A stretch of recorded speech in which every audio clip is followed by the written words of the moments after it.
Greetings, friends, and brightest blessings. Chloe Valentine here again. Just to kind of backdoor the last video, So, we were talking about what is sorcery, right? And I defined sorcery as the practical mechanics of magic. So when I say that, again, what do I mean? Magic is the manipulation of reality through your will.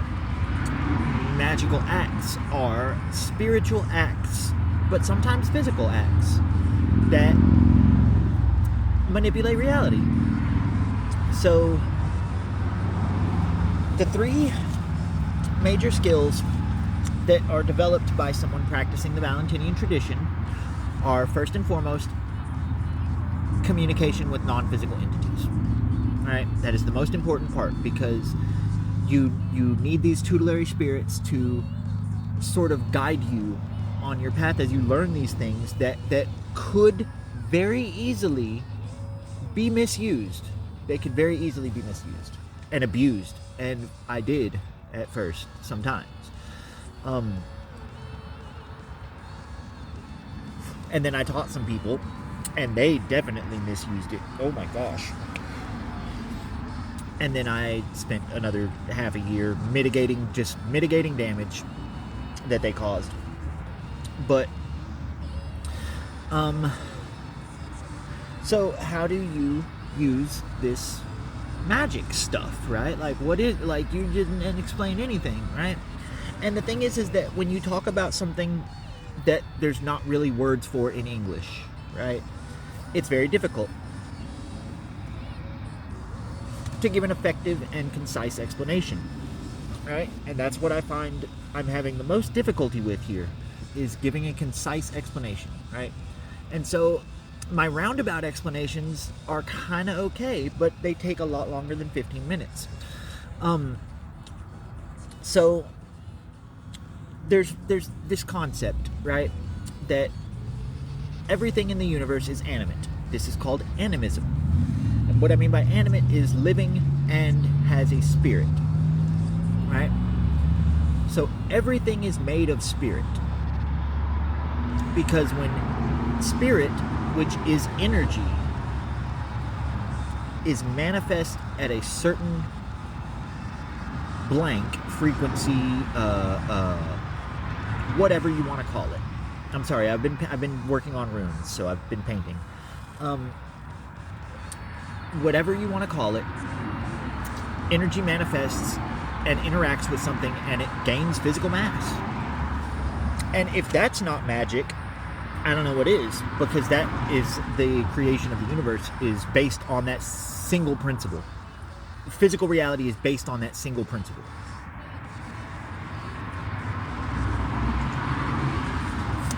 So when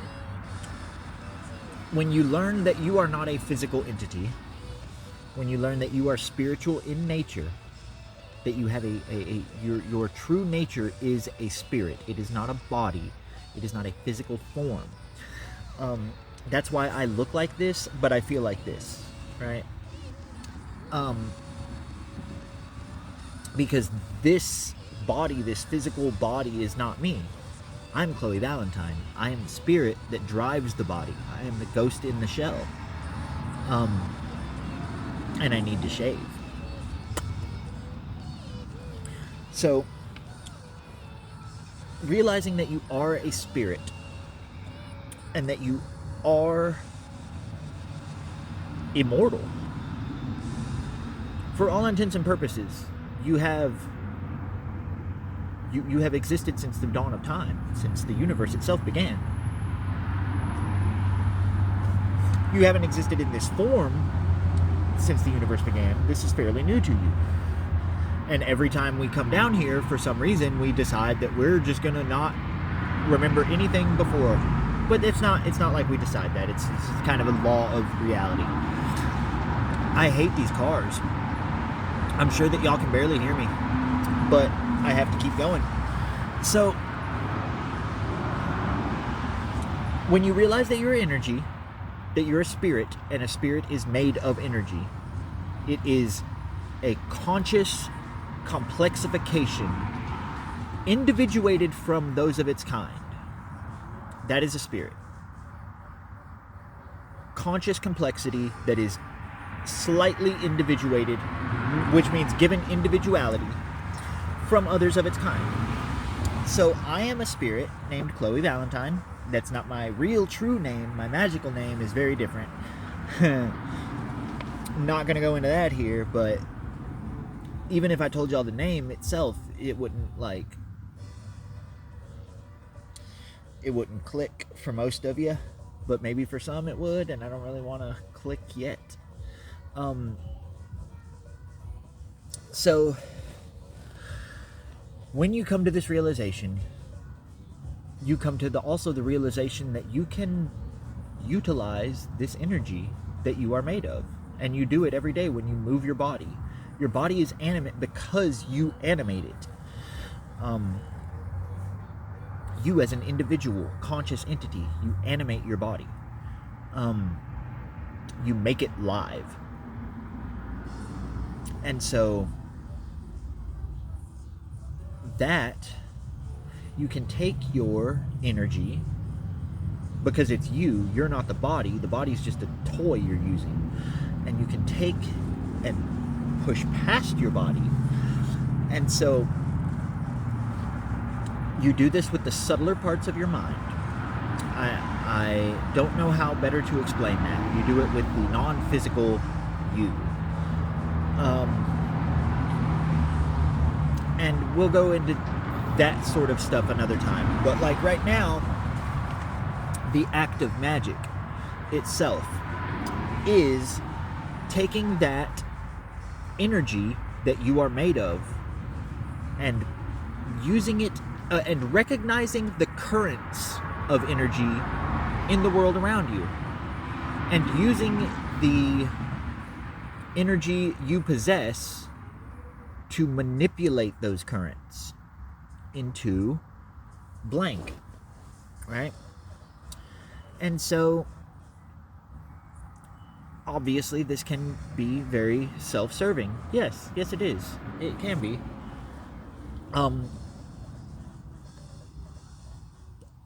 The Valentinian tradition does also come with a philosophy that there will be consequences for your actions no matter what they are. No matter what they are. There will always be consequences. The Wiccan read is silly to me. And I understand that, it's not a rule, it's a read, it's a thing to aspire to, right? If it harm none, do as ye will. But you're going to harm. You're going to. There's no way you're not going to harm. Eventually, somehow, some way, some sunny day, you will cause harm. And so, knowing that, to try to live up to a philosophy that says don't do any harm, don't hurt nobody or nothing, is silly to me. And I'm sorry, I have to wash my paintbrush before it dries. So that's silly to me. I'm sorry. If that's your religion and that's what you practice, then more power to you. I hope the best for you. But I philosophically disagree with the fact that you could ever possibly live up to the expectation you've set for yourself in that regard. And so that alone is enough for me to not want to follow it. The fact that you cannot achieve it is enough for me to not follow it.